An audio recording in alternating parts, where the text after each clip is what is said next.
nervous because I'm here now. Okay. Hey, guys, welcome into another episode of 410 Sports Talk. James Haskell along with my co-host Glenn Martin, and we are excited to review Week 1. It's in the books for the entire league, so we're going to go through these games, go through our pick'em, of course. We did our pick'em last week and kind of previewed the week, so now we're going to recap it, see who won as we have this week or this year-long competition. And as I mentioned before, go ahead in the comments and leave what you think the loser to our pick'em competition at the end of the season should have to do. Last year, I had to eat really hot sauce from the hottest hot sauce from Hot Ones.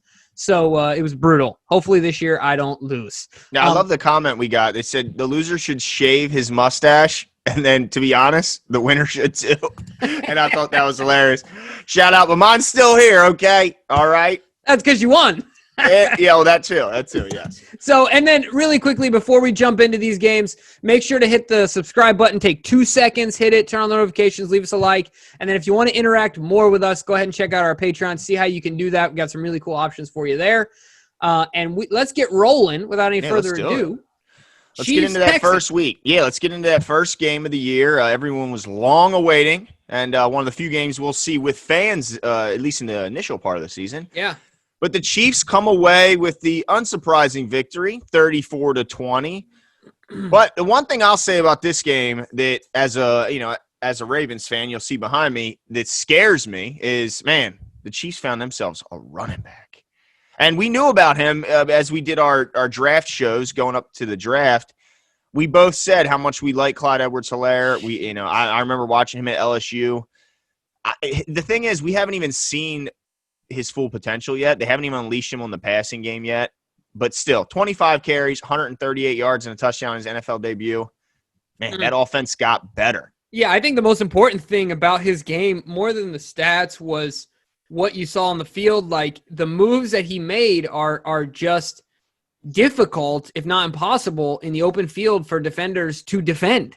Yeah. I mean, another guy like that, right? Yeah, his center of gravity is so low, and his stance, his balance is so great that, I mean, there was one cut where he broke left, and the guy just dove trying to plant and react to his move. Impossible. But the thing I'll say about the Texans is that they really missed DeAndre Hopkins in that game. Explosion. I didn't see Brandon Cooks anywhere. He's a non-factor. He had like one nice play for a first down, and that's about all I saw. So they really need him to come alive if they're going to be of any relevance this year. I guess Deshaun Watson will keep him in it, but, as contenders. All right, so let's move on to the next one. And we both got that one right. We both picked the Chiefs. In the next game, we both got wrong, if I'm following the same order as you. The next one was Eagles at Washington, the football team. Yep. Surprising loss. Yeah. Do you have the score of that game in I do. Front of you? Yeah, okay, 27. Awesome. The Washington football team wins 27-17. If I'm not mistaken, they scored those 27 points unanswered after falling behind 17-0 to the Eagles.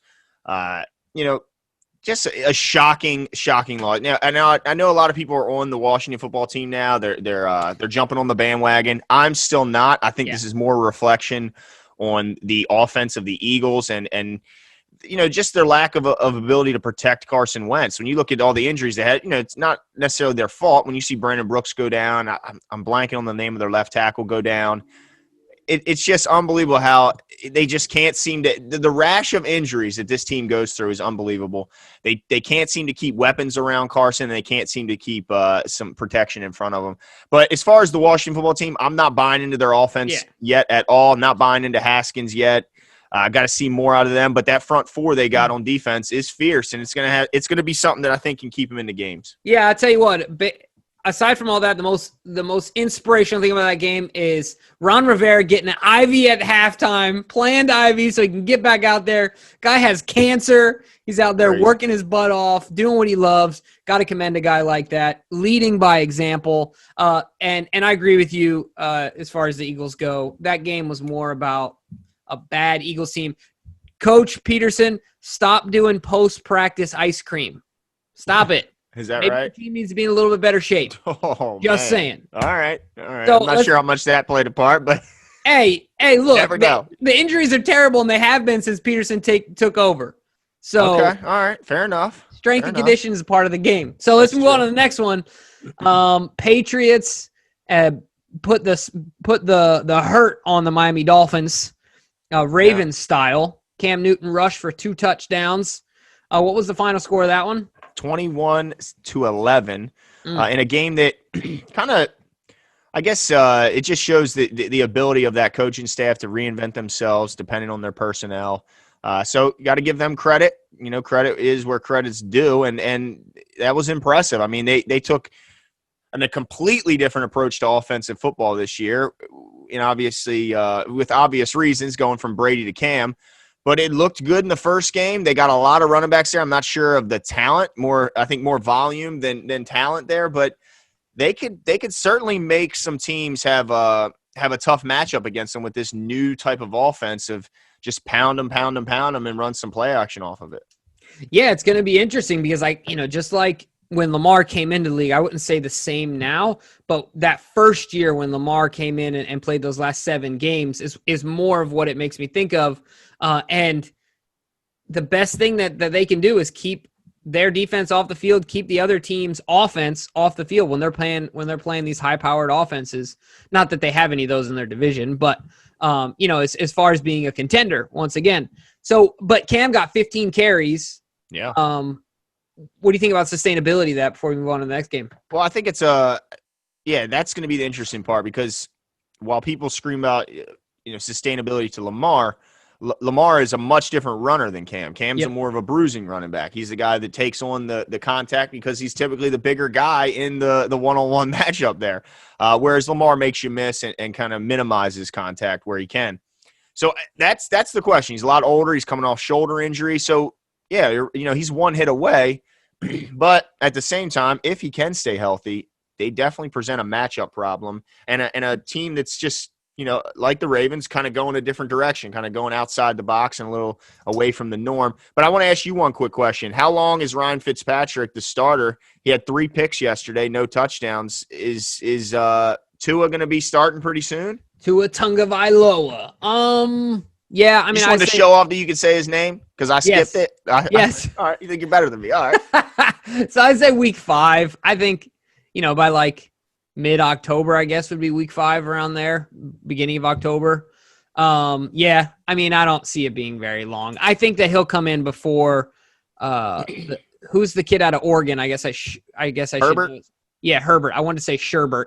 I knew it wasn't that though. Got ice cream on the mind. But so I say week 5.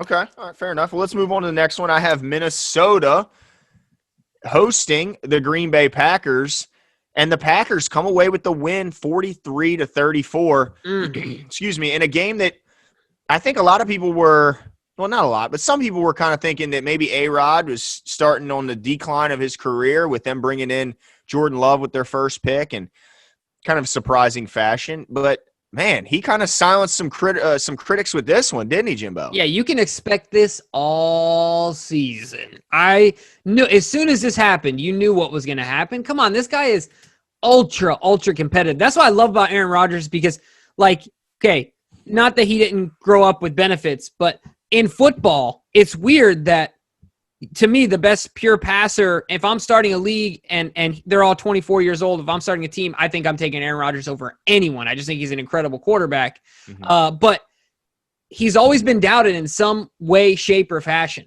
right? Yeah. He dropped in the draft. And now with this situation, he's ultra competitive. He's always had to brush the chip off his shoulder, and it's going to be interesting to see how much people have to pay for him being doubted by his own organization, no less. Crazy. They refuse to put weapons around him, and it's almost shocking. I mean, when you look at when they go to the NFC Championship game last year, and then they come into this draft in a very obvious wide receiver heavy draft, and they come out with a running back and a quarterback and 0 wide receivers. It's baffling. It's hard to understand. And that running back, by the way, that they took in the second round, A.J. Dillon, had 2 carries for 14 yards, and the quarterback they took in the first obviously didn't play and sits at 3rd on the depth chart. Yeah. So really confusing, but shout out to A-Rod, 364 yards, 4 touchdowns, no picks. Moving on to the other side of the ball. Hold on real quick. Last question about that. It's super hypothetical, no insider information about this, but of course, as you heard, even though they're already disputing the claims, the Browns are already shopping OBJ apparently. Mm-hmm. Anyway, he ends up north in Green Bay. Wow, that'd be an interesting trade proposal. I mean, you put him next to Devontae Adams, and that would, in theory, be big problems for the defense. The question is, do you want to take on that obvious personality if you're a Green Bay Packer team? That's kind of the obvious question with anyone trying to trade for Odell Beckham is the personality that comes along with it. Are you going to be able to keep him happy on the field? I think if you got Aaron as your quarterback, it's fine. I think if it were Jordan Love, you don't touch him. Good point. But Aaron, shut it down. If he tries to also, though, they do have a head coach that I think is our age, so that could also be a problem. He's 42. Oh, is he? Well, he looks young. He's a he young does man. look young, though. Anyway, go ahead. Yeah, let's move over to the other side because I had a lot of high hopes for Minnesota this year, and mainly because of the guy calling the plays. I'm a big Gary Kubiak guy. Yeah. Obviously, Joe Flacco thrived in his 1 year under Kubiak here in Baltimore. So I expected big things from this offense, and maybe it's not fair to kind of bag on the offense for their slow start when the defense is really what dropped the ball here and gave up tons of points and couldn't stop A-Rod. But I was a little surprised to see them take so long to get going. I see they had 10 points at half, no points in the third quarter, and then they score 24 in the fourth. So it makes you wonder, was that 24 in the fourth a reflection of soft defense going up, going in kind of trash time ball and just meaningless stats, or was it just they took a little bit of time to get going and Gary hasn't called plays in a while? Maybe they can carry that fourth quarter performance over into the next game. Yeah, that's the hope. I think that when you're going to lose a game, the only thing you take out of it is some positives and hopefully that momentum at least helps them. I do think a lot of it had to do with it being trash time, if you will, garbage time or whatever. But I'm still high on the Vikings. I still have faith in, like you said, they're players, they have talent, but I have a lot of faith in Kubiak. I mean, if you said it before, if Kubiak can make Justin Forsett a Pro Bowler, and the list goes on, Clinton Portis and Denver. I mean, the list goes on and on and on and on. The guys that he made a lot of money for. Mm-hmm. So if he can do that with those guys, I think he has the roster to do what he's got to do. I'm interested to see how they go, but I think a lot of it, I think they'll carry that in the next game, hopefully. All right, so let's get to the next one. The Colts Jags game. I just want to, and at this point, we're 4 games in. We all picked the same up to here. We got the Eagles Washington game wrong, and we got the Vikings Green Bay game wrong. We both got those 2 wrong, but we are tied thus far because we had all the same ones. Colts Jags. We also got this one wrong, if I'm not mistaken. This is my note next to this game, Glenn. Okay, and I'll pass it over to you after this. Rivers is old. Okay, he's old. That's possible. I mean, well, he is old in NFL terms. That's not debatable. Now, whether or not his skills have declined, that I guess we can talk about. But to me, you hit the ding, ding, ding. You hit the least impressive performance. So as we go through this, we will have our least impressive performance of the week and our most impressive. And Jimbo, you hit my least impressive. How did the Colts lose this game? I mean, they go into a week 1 matchup. You have all offseason to prepare for your opponent. And what have they been seeing from their opponent? Pro Bowler out the door. Pro Bowler out the door. Another Pro Bowler. Get out of here. All they've been seeing out the door. All they've been seeing is the Jaguars front office wave the white flag and tell the whole league, please, we want to be terrible. We want a top pick. And they go and the Colts go in and get handled by Gardner Minshew.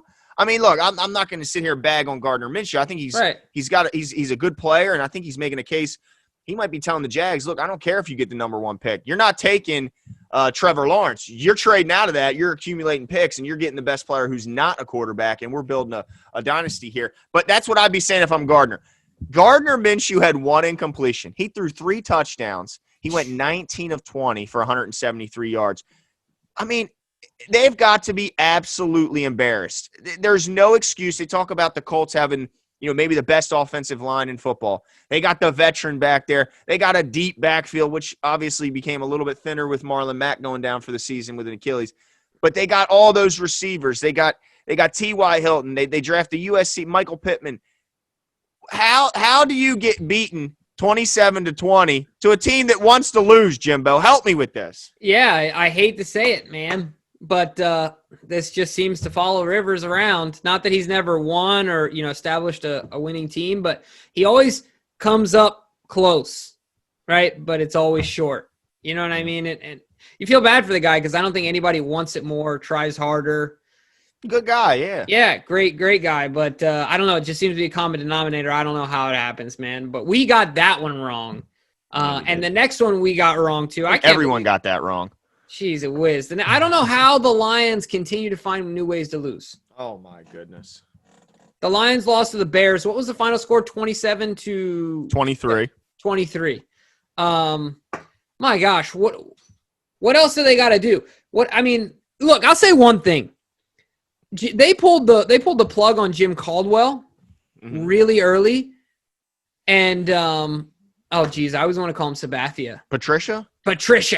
Yeah. He hasn't shown me anything. I'm sorry, he hasn't shown me a dang bit of nothing. And that's an interesting one for me. But Trubisky is garbage. Mm-hmm. Absolutely garbage. I don't know. What's your take on that game? I mean, I didn't see the Chicago Bears winning. No, I mean, I'm disappointed in the Lions. I know that they were shorthanded coming into the game with Galladay going down. Obviously, he's on my fantasy team, so I was not happy to see that. They bring in Adrian Peterson, who is really a bright spot. They just signed him not too long ago, a few days ago. He comes in, he has 14 carries for 93 yards, averaging over 6.5 a carry. Thought he had a great game, but man, all this talk in the offseason about Deandre Swift, I heard all these Detroit fans bragging about how he's going to be the best back this rookie class. He had a ball hit him dead in his chest for the game-winning touchdown with a few seconds left, and he dropped it. It hit him dead. I mean, Jimbo, both of us are making this catch in our sleep. I mean, it was unbelievable. So they had every opportunity to win. I mean, it's kind of sad because it just seems like the Lions, no matter what they do, no matter how much talent they have, they find ways to lose games. It makes you shake your freaking head. It's shocking, man. It's depressing. But as far as the Bears go, I wouldn't be thrilled if I'm a Bears fan. I wouldn't go, wow, right. we really got it. We got our quarterback now. Because if you look at the numbers, you just look at the box score. Trubisky had 242 yards passing, 3 touchdowns, no picks. It looks great. But to me, I still have some issues. Anthony Miller looked good. He looked kind of like a jump off the page, kind of surprise guy. I didn't know really much about him. He looked great. But now we hear Allen Robinson's not happy. He might want out of Chicago. Can you blame him? Well, I mean, I think he wants to stay there. He just wants to get paid, and they don't seem like they want to make that commitment to him. But I don't know. Either one of these, I wasn't thrilled seeing either one of these two teams, and I don't think either one are really going to be relevant. Yeah, no, I'm with you. The next one, Raiders-Panthers. This was our first difference, and I went with the Raiders. Yeah. And you went with the Panthers, and you lost. Thanks. Appreciate Chucky was having one heck of a hair day. No, I'm sure you guys saw some pictures. It was pretty bad. But, I mean, I don't know. Josh Jacobs, I think, is pretty dang special. He is. Derek Carr is still a conundrum for me. I think he's above average. I don't know if he pulls the truck up the hill, but they won. They're 1-0 in the AFC West. Yeah. And, I don't know. What do you think about the Panthers? You know what I thought was interesting? I'll say this. The Panthers game, we talked about this. They didn't take a single player in the draft, I don't think, on offense, and their defense got bled. Yeah. Yeah, by a Vegas team that's not expected to be lighting up the scoreboard. Right. So that's a concern for me. I think so. I mean, but the Panthers, to me, are clearly in a rebuilding year, whereas I think the Vegas Raiders are a little bit further on, and obviously they have that big, beautiful new stadium. They need to sell tickets, so I think the pressure is more on them, whereas the Panthers – look, to me, the Panthers were impressive from the sense that they had an entirely new coaching staff, a guy who is new to the NFL with Matt Rule. I was impressed. Teddy Bridgewater coming over from New Orleans.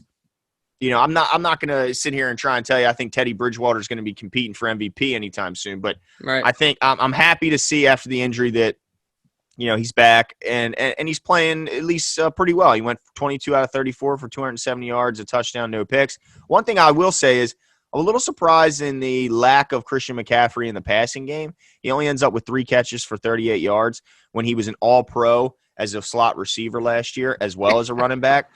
So I would like to see them get him a little bit more involved. And Robbie Anderson catching a deep ball, I don't think that surprises anyone. He's been a deep ball threat his entire career.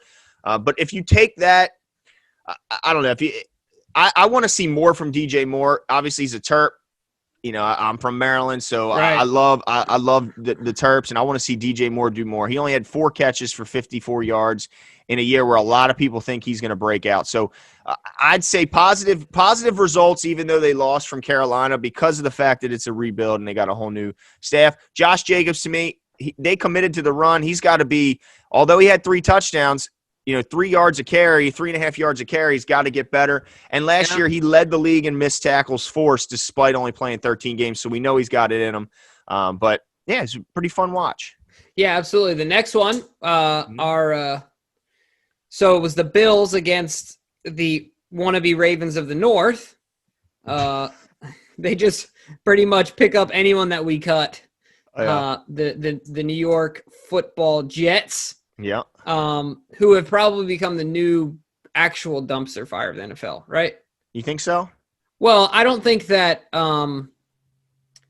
I don't think that both the I don't think Gase gets a high school job right now. It's kind of curious. Why is he still there? It has to. I'm pretty sure I heard somewhere his father-in-law has a connection somewhere. Dude, it's a thing. I mean, look, the way I look at it is Sam Darnold, to me, I'm not buying into him. People can tell me all they want that he's going to turn into this and turn it. Now, look, I know he doesn't have a bunch of weapons. Frank Gore was their leading ball carrier. Their leading rusher was Frank Gore. How old is he? He's got to be 53. I mean, he's got to be, and then Le'Veon's on IR now. Yeah, Le'Veon's gone. He's not going to help. So you got Frank Gore going forward. You got a patchwork offensive line that has 4 new starters. And then your receiving core is led by Jameson Crowder. Well, I think he's a pretty solid slot guy. If he's your number one guy, but ahead of Brashad Perriman and Chris Hogan, you've got big problems. So yeah, I think it's going to be a long, long year for the Jets, and I just don't see that it fixing in the near future. I think they got a long road ahead of them, and they got to rehaul the entire. Outside of the GM who is from Baltimore. I think him down. You take everyone below him and you fire them all and bring in a whole. How long will he remain loyal to Gase? There's no way he makes it. He's definitely not going to be here next year, and I wonder how he makes it through this entire season. Other than the fact that you just don't want to bring in a whole new staff mid-season or promote an interim mid-season. I think he probably makes it through the season, and then he's quickly fired and then replaced. Well, what about this? The Bills won the game. They beat a high school team on their best day, but Zach Moss had a touchdown. Just saying, shout out to Zach Moss, University of Utah. Looks like they are going to win the division. What's your take? I said the Patriots are winning. I think this is the year Buffalo finally takes over as the champions of the NFC East, because Josh Allen looked good. I mean, he looked good last year, but here's the thing. I don't know if we want to see him throwing the ball 46 times against a team that's pretty bad in the Jets. Kind of surprised to see them not run the ball more often. He also had 14 carries, but then you look at Singletary and Moss, they only had 9 each. I want to see that balance get a little bit swing more to the rushing side, but yeah, he's got a big arm. He's got 2 fast guys on the outside with Diggs and Brown, who both got a bunch of targets, and then Beasley in the slot. So they got the makeup of what could be a really, really special team. But again, it's going to come down to Josh. Let me just say this: their defense is going to be tough too. Their secondary is top in the top probably 5 to maybe 3 in the league, and then you look at the speed they have in the front 7. So yeah, I think they're going to be a good team and a team that challenges in the AFC. Mark my words. They will not win the AFC East. You're out of your mind. They're going to beat the crap out of the Patriots. You say that to me every time. Every time. But this time, they're going to beat the crap out of the Patriots. This time. We'll see. All right. Let's move on to the next one. We have the Falcons and the Seahawks. We know what happened there. Russell Wilson better get an MVP vote this year. Can you believe that man? Look, he shouldn't have won MVP last year, and I was sick and tired of people saying he was going to be MVP in week like 14, 15. All right, guys, Lamar sealed it up. But He hasn't gotten a single vote in his entire career. If you're talking about highway robbery, holy heck, that is highway robbery. That is surprising. Just saying. So he looks, I mean, how does this guy continue to get better? I like the addition of Greg Olsen. Yeah. I like their backfield. I liked their play calling a lot more, to where last year they have this identity of running the ball, but sometimes like the Vikings did last year seemed like much too forced, much too predictable. And I didn't feel that in the Seahawks Falcons game. So Falcons, of course, as always, relative disappointment. Put up 1,000. They do great for fantasy and they don't win the game. But we appreciate you for that, Falcons. Thank you. Yeah, and let me just say, because you hit it again, Jimbo. Ding, ding, ding. This is my most impressive performance of the week. Oh, the boy. Seattle Seahawks. Man, they looked almost unstoppable. You talked about how good Atlanta looked on the offensive end, and you're right. They looked great on offense. But the problem is the Falcons' defense could not stop Russell Wilson. It was unbelievable. Gosh. They win. I'm not sure if you gave the score. So they win 38-25. Yeah. And let me just – Russell Wilson went 31 of 35 for 322 yards and 4 touchdowns. I mean, does it get any better than that? And then he ran the ball 3 times for another 29 yards, averaging just under 10 yards a carry. So I was very impressed. Metcalf, obviously very impressive rookie season going into his sophomore season. He looks good again. Lockett is problems down the field. Chris Carson looks healthy. I wasn't so sure if Carson would be healthy this quick. He got hurt late in the season, but he bounced back. He's looked great. Yeah, no, you're right. I was worried about that hip. Yeah, and then they pick up Carlos Hyde, who's an insurance policy in the backfield, and good in the goal line, man. Absolutely. And then we had. I don't think we saw him yet, but correct me if I'm wrong. They brought Josh Gordon back. Is that not? They did, but he's still on suspension. Okay, so he'll be back. Man, that's going to be a tough. And then week 8, they're going to pick up AB. Russell already said he wants him. We'll have to see about that. I think if there's an injury, I think if Lockett or something were to go down. Possibly. Gosh, could you imagine AB and Josh Gordon to this team? Yeah, and then you talked about their depth at the tight end position. They got Greg Olsen, they got Will Dissly, who came on, and they got Jacob Hollister. I mean, they're a deep team, and a team that, if you look at their defense, they got playmakers all over the place. You talked about the addition of Jamal Adams and what he brings to the team. Of course, he made an impact early. He got a sack. He got 2 tackles for loss. But you also talk about Quandre Diggs in the backfield got an interception. I just think that their secondary is tough. Their front, they're going to be a tough team to deal with. And I just want to mention this because it's on my mind before we move on. Talking about Russell Wilson, of course, if you guys are watching the show for the first time, we talk primarily Ravens. This is a week 1 recap, but everyone says to me, well, when has a running quarterback ever won anything? The year the Seahawks won the Super Bowl, Russell Wilson had like 895 rushing yards. If that's not a running quarterback to you, the most yards he's had in his career is the year they won the Super Bowl. Exactly. So just hard stop right there. Anyway, all right, let's move on to the Bengals Chargers game. Not the most entertaining game ever. Fat Randy pulled both calves and pooped a Twinkie while missing that field goal. That was terrible. Yeah. I saw an article on how that almost defied, like, the shot was so easy that it was very, like, he had to work to miss it. I mean, it was so bad. Right. And I like that. Difficult to miss. Yeah. Yeah. He after he missed, he grabbed his right calf and it ended up being a left calf strain. How many times have we seen that where, player drops a ball, all of a sudden he's got a jam finger? It's like, come on, man, get out of here. But let me just because, the Chargers won. But, man, Tyrod Taylor, you said that you think that you think Tua beats him to starting? Yeah. To me, I don't know how you don't bring Herbert out as quickly as possible.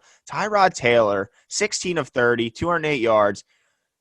Yeah, they win 16-13, but let's be honest, the Bengals really kind of lost that game at the end. They had the catch and initially called a touchdown by A.J. Green in the right corner of the end zone, then overturned by they said he pushed off, which he did. He pushed off a little bit, so I'm not mad at the call. But then to miss a bunny, an easy chip shot field goal that would have sent it to overtime, To me, the Chargers, their defense looked pretty good, but their offense is just you cannot. Tyrod refuses to push the ball down the field. Yeah.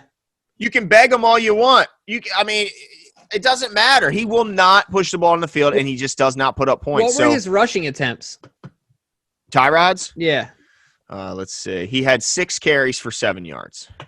Yeah, see, that's the other thing. If you're not going to push it down the field, you got to be an X factor in another way, right? Do you know what I'm saying? To me, you got to kind of do one or the other. Obviously, you'd like them to do both. Not everybody's Lamar Jackson.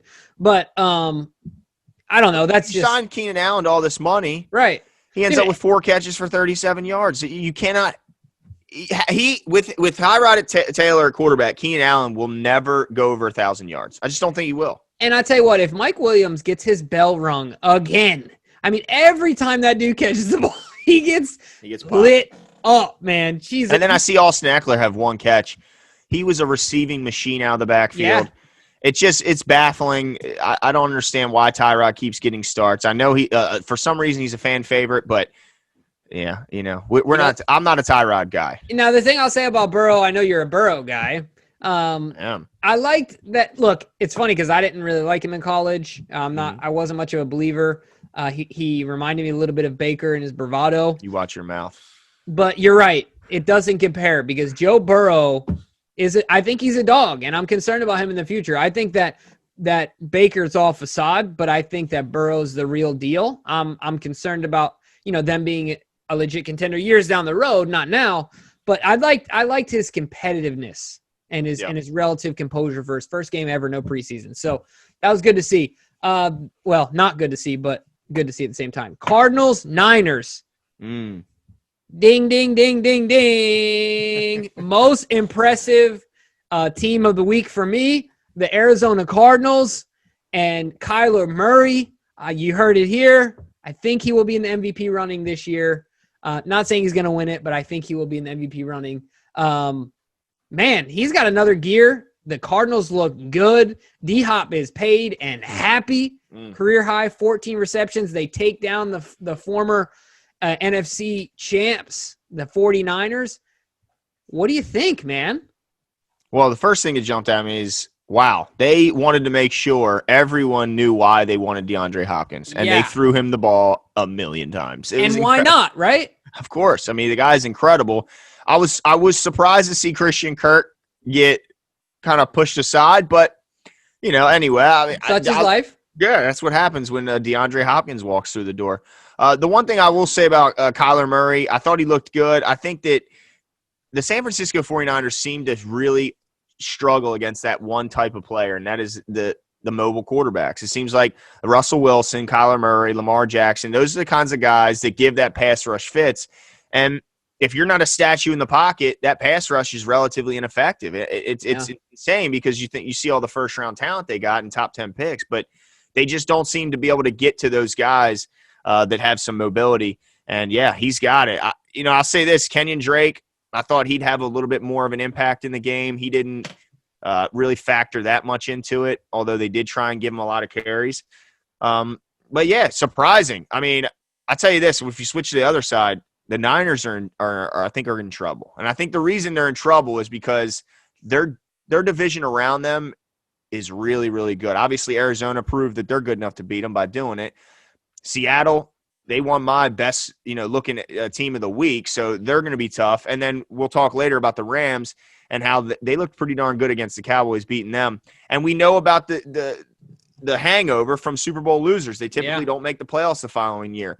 So while I was high on their roster, I'm disappointed. I'm disappointed in their rush attack. 15 carries for 50 yards for Raheem Mostert. Not good enough. Not going to get it done. And he had one long one too, didn't he? I mean, he had a long catch. Oh, that yeah, was he had where he long hit catch. The top speed in the last 4 years, which the guy can fly. But Kittle's now hurt, hyperextends his knee. That's going to crush him. They got so many injuries in the receiving core. It's unbelievable. Ayuk is hurt. Debo Samuel, he's on the IR for at least the first 3 games. I mean, I just don't see how they're going to keep up. I think they're going to fall way too far behind by the time they start getting relatively healthy. and it'll just be too late. Yeah, they've got to find a way to tread water, right? Tread until you get your troops there. But all right, well, let's move on to the geriatric game of the week. I mean, the Saints Tampa Bay game. The combined age of the quarterbacks of that game was 84 years old. No exaggeration. That is insane to think of it like that. I have 3 letters, HGH. That's on. Both sides. Just saying. Look, every guy pushes the limits, and I'm okay with it. That's his opinion. That's his opinion. That is my opinion. But you know what? I'm gonna hit the buzzer again. Ding, ding, ding, ding, ding. Least impressive game of the week. I am piling on. Everybody else that's piling on. Tom Brady, you should have stayed in New England, stayed with Bill Belichick, stayed in your little cocoon. He needs too much. Tom Brady, look.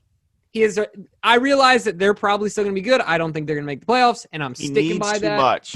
He needs too much. Tom Brady's always been the guy that every Patriots fan says, oh, well, if he had this guy, if he had that guy, he had no one. He made all these guys' careers, blah, blah, blah, blah, blah. Well, guess what? He's got everything now. No excuses. And what happened? They got waxed. Okay. Now let me just jump in here, okay? Because you took him to the woodshed. Let me just say this. For one, new team. Yeah. He's going to a whole new system after, look, we're in Baltimore. We saw how long it took Earl Thomas to learn this system after spending all his time in Seattle. Yeah. Look, he spent 20-some years on one system, all right? So now he had to learn a new system. He had to learn all new teammates, okay? Not to mention that culture is important, Jimbo. You don't just turn into a winner overnight. This is something that has to be built. This right now is a culture of losing in Tampa. It just is what it is. So, and you said he has everything. While he has great skill position players, and he does. I was impressed with their defense, although they gave up 34. This is the Saints we're talking about. He doesn't have what is most important to Tom Brady, and that is a running attack. When you look at when he was in New England, he had, I think it was like 84% of their plays were either run plays or play action fakes. He needs the ability to run the ball and play action fake off of that for him to be successful. Ronald Jones, they kept giving him the guy the ball. He didn't do anything with it. He had 17 carries, 66 yards.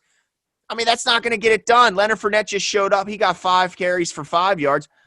So, yeah, he's got skill position player. But as you mentioned, he didn't even need that in New England. No. He needed a line, and he needed a running attack. He doesn't have that still.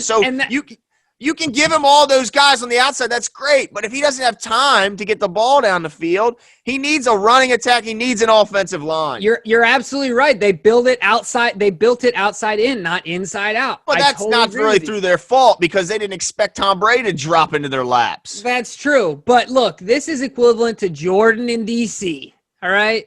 This is all it is. I watched a lot of them games. Jordan was still impressive in D.C. Oh, dude, I was there. 13-year-old kid sitting in the stands watching him drop 51, teach a lesson to the Charlotte Hornets, baby. That's right. So if you're going to say he's that, then they can win with that. But they didn't win a dang thing. Well, he didn't have nothing around him. Anton Jameson? I mean, Larry Hughes? Who was the big guy? Hayward, yeah. Yeah, out of UNC. Anyway, come on now. We're going down a path. But this is all I'm saying. They're not making the playoffs.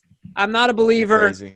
And Tom Brady, if I hear another person say he needs this, this, and this, I'm going to throw my pen through the screen. Because look, we're going to move on, but one last note. How many times in New England do we see them take a bad early season loss, completely bounce back, win the AFC, get a bye week, and go to the Super Bowl? So I'm not going to overreact in a weak division. Okay, I'm not going to overreact. Real division now. He is, but is Atlanta scary now? Is Carolina scary now? Atlanta would win the AFC East right now. But what I'm saying is, does Atlanta really scare you and Carolina? New Orleans is the team that scares you, but we knew that. Yep. All I'm saying is Atlanta looked pretty bad, and Carolina's in a rebuild. All right, let's move on. Oh, Tommy boy. We're gonna talk about the L.A. Rams taking on what is apparently supposed to be America's team, God's team, the Dallas Cowboys. Who I agree with Stephen A. Smith on this. This is not America's team. This is the epitome of mediocrity. I mean, it's hard to argue that, but they still every year are the most valuable and have the biggest fan base according to whatever polls they do and however they get this information. But they lose 20-17 on the road to the Rams, playing in the beautiful new stadium that had no fans in it. Beautiful. But it was very expensive, very nice stadium. But what were your thoughts? Was this a good, like, Rams are better than we thought, or is this, man, Cowboys disappoint once again, and they're going to be a disappointment all year? Man, so I'm going to straddle the fence here. While I think the Rams will be better than people think, I think Dallas has left themselves zero excuses this year. Zero. I just talked about Tom Brady having what he needs. Dak has everything he needs. The defense is good. Aldon Smith played well. I mean, their defensive line has got names, got some players. Mm-hmm. I think they have a solid defense. He has the weapons he needs. In my opinion, he has the most reliable running back. And then, I mean, Zeke is going to do what he does every single game, every single week, no matter the game plan against him. You know what I mean? He just shows up and he gets you 20 fantasy points and whatever that equates to on the field. But you understand what I'm saying. So, me, this is a bad Cowboys. This wasn't good Rams. Well, I think the Rams are going to be better. What about you? Disappointed in the Cowboys. I mean, you mentioned their front. They got Aldon Smith. They got Everson Griffin. They got Dontari Poe. I mean, DeMarcus Lawrence. Yeah, right. I mean, good after good. It's ridiculous. Nothing but top picks. And then behind them, they got Jalen Sim. Now, I will say this. Pretty upsetting injuries for week one. When you talk about Leighton Vander Esch breaking his collarbone, he's going to be gone for 6 to 8 weeks. That's tough. Blake Jarwin going down with an ACL. You know, he was factoring in to be he was figuring to be a big factor in their offense. So they did have some bad luck and some tough injuries, but man, I don't know. I look at all those weapons that he has on offense to throw to. You talk about Michael Gallup, Amari Cooper, CeeDee Lamb, maybe the best 1, 2, 3 in the league. Maybe. I'm not saying it is, but maybe. And they put up 17 points. I mean, and it's a Rams team that has some names up front, but and they have, and Ramsey played well, although I'll say this, I don't agree with that call at the end. I thought he kind of embellished a little bit, and I thought he was beat and used whatever he could to, try and get back in the play, but he was beat. Yeah. But no excuse to lose to this team when you're expecting to compete in the NFC. To me, I think this is a bad loss, and disappointing. Yeah, I agree with you. I think psychologically, the Cowboys know that their division is garbage and know that they always have a way to get in. So, like, it's just like when you find out who you are when you're forced into a corner. They're never forced into a corner, right? So, and the last thing I'll say, I agree with you on that call. I think that refs should. It's very hard to do in live time, but there's a thing as a play on, right? If guys are hand, if they're getting into this hand battle back and forth, they're engaging with one another. Either of them, win or lose, have to deal with the results, right? But if they're mutually engaged, you got to deal with it. Ramsey, you were hooking, he was pushing, but you were both doing it. You got to deal with the win or loss, or else don't touch him, and then you can play by the rules. So anyway, that's my take there. All right, let's get to apparently what have now become contenders. The Steelers, Giants. The Steelers beat the Giants. Everybody's all excited. Ben Roethlisberger looks healthy and happy, and they beat a high school football team. Jeez, a whiz. They are not. Look, let me just say this. Good on you, Ben. I'm glad you're back. Great story. Whoop-de-doo-dah day. Their defense looks great. I'm not believers. The Giants are garbage. Garbage. And Daniel Jones is a bum. I mean, there's no other way. He's a bum, dude. He looks lost. He looks like in 10th grade, I got put in a trigonometry class, okay? Yeah. So how'd you feel? Did you see Daniel Jones yesterday on the sideline? Oh, I saw Daniel Jones. I saw him on the play. That's how I felt in trig class. Look, let me tell you something about Daniel Jones. Daniel Jones is just fine. He was not the problem last night. No, there's a million problems the Giants have. Daniel Jones is no good on top of it. I disagree. I think Daniel Jones, to me, was set up for failure last night. Here's my thing. Why bring Jason Garrett over? This guy's offense, I don't understand it. You got Saquon Barkley. Now, look, he has 15 carries for 6 yards. He had 8 negative runs yesterday. 8. Now, I will say this. That Steelers defense looked fierce. It looked terrifying. It looked – Bud Dupree, they wouldn't even block Bud Dupree. I mean, it was unbelievable. As good as T.J. Watt is, he was completely outshined by Bud Dupree. And even though I will say that interception by T.J. was incredible, jumped up to knock down the ball and didn't just knock it down. He decided to hang on to it and intercept the ball. That was impressive. But Daniel Jones is not the problem there. That offensive line looked lost. Their first-round pick, left tackle, was spinning around in circles. It looked like a turnstile. It was pathetic. Daniel Jones didn't have much of a chance. He had no running attack, zero protection, and Slayton was the only one who wanted to catch a ball. It was absolutely, you're right, embarrassing offense by the Giants. But at the same time, that defense looked very impressive for the Steelers. Very impressive. That front seven looked absolutely terrifying. It looked like they were blitzing everyone, and yet nobody could uncover on the back end. So impressive. I guess this is what you're right. The reason I'm relatively charged about this game in particular. One, I don't like the Steelers. That's okay. Mm-hmm. I don't like the Steelers. They don't like the Ravens. Whoop-de-doo. But how on earth can you feel okay about yourself saying they're contenders when they just beat the Giants, who are terrible? Now, I know you only play who's in front of you, people said that about the Ravens, this, that, and the other.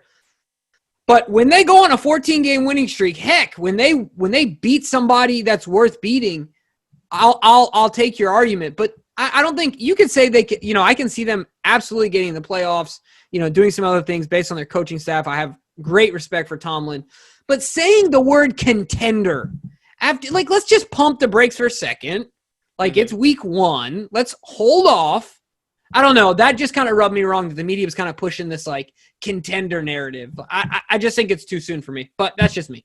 Well, that's fair. I think the reason they label on that is because they went 8-8 with Duck Hodges as their quarterback last year. Now they're getting a Hall of Famer back. So while he is on the twilight of his career, he looked healthy last night. He didn't look like necessarily old Big Ben, but he certainly still made all the right decisions. He didn't look like his arm was going to be an issue for them. It didn't look like he was out there firing rockets like old Big Ben, but it also didn't look like it had declined at all to where it's going to hurt them in the future. Now, I will say this about their offense.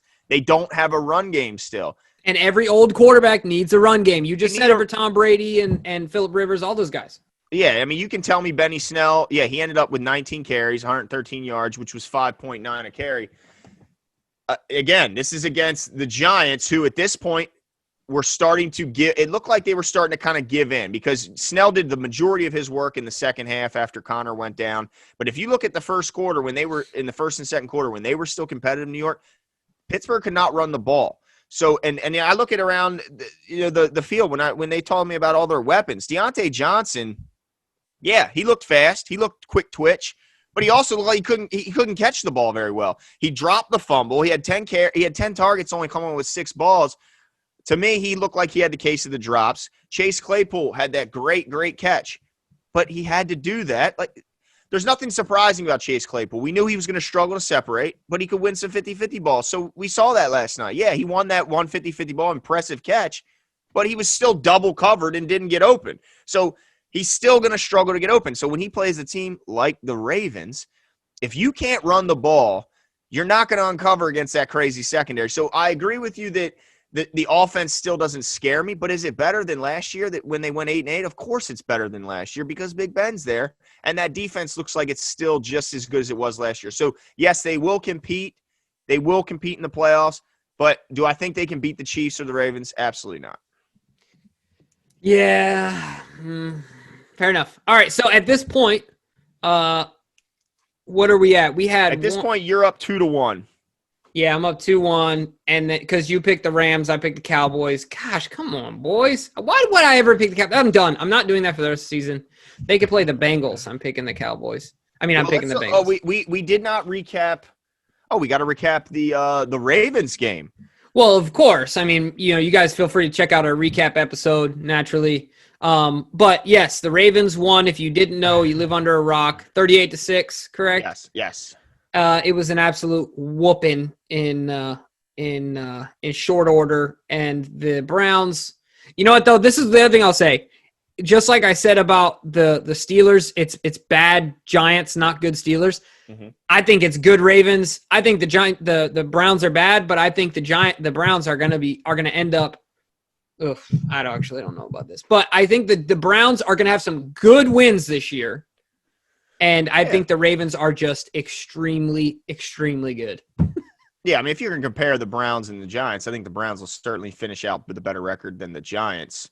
Although I'll say this, the Giants have certainly a much easier division to play in than the Browns do. But, yeah, all right. So, if you want to hear our more in-depth breakdown of that, please check that out. So the last game of Monday night, a game in which I watched every single snap only because I had fantasy implications involved, and I could not look away after Gostkowski started missing everything. I mean, I've never seen a worse kicking display, and I felt bad for the guy. Did they keep him? No, there's no way they keep him. I mean, I didn't see. Who did they get, though? Dude, I don't care. He was so bad. He missed 4 consecutive kicks, including an extra point, and a couple of them were bunnies. I mean, It was so sad, and he looked. I told my wife this when we watched. I said he is around all those people, and he's the loneliest man in the world right now. Yeah, I mean, Vrabel couldn't hold back his displeasure. It looked sad, but shout out to him. He had another chance to redeem himself, and he did bury the 25-yarder with 17 ticks to go. But man, to me, a Broncos fan, and I called it, Jimmy. You know, I picked the Titans. You picked the Broncos. You fell into the trap that everyone else did. The Broncos this, Drew Lock is that. He's got all the weapons. No, they cannot score. Drew Lock is not the answer. Melvin Gordon looked pretty good last night, I thought, coming back. I was not, I was pretty pleased with the way he looked. But, yeah, Sutton missed the game, and that's going to hurt him. Yeah. But they had weapons everywhere. Jerry Jeudy, let me just say this. Jerry Jeudy looked really good. Yes, he did. Looked crisp in his routes. He looked quick. He looked fast. He had that explosiveness that Odell Beckham used to have back when he was in New York when he was taking slant routes for 80 yards. He looks like, to me, early on, the best rookie receiver. Yeah, no, I think I'm with you there, but you're right. So we went 2-2. I fell into the trap. You're absolutely right. I think they're a long ways away. I don't know how much of a dark horse they're going to be. I think that Von Miller injury really hurt them. Not putting any, not making any excuses because I knew about that before the pick. But, and I thought that the Titans were going to, not that they had a great game, don't get me wrong. But I thought they were going to regress enough and him going into a second year was going to progress enough that it would make a difference.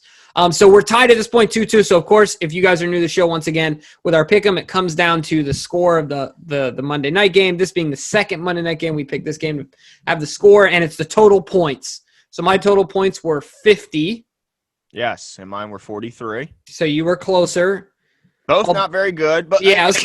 And before we leave, can Vic Fangio learn how to call a timeout? He decided to hang on to all 3 of his timeouts, giving his team 0 chance to try and put points on the board. But he also held on to his timeouts when he could have iced Gostkowski, who just missed 4 kicks, was absolutely terrified, and he doesn't even ice him. But anyway, sorry, I had to go off a little bit.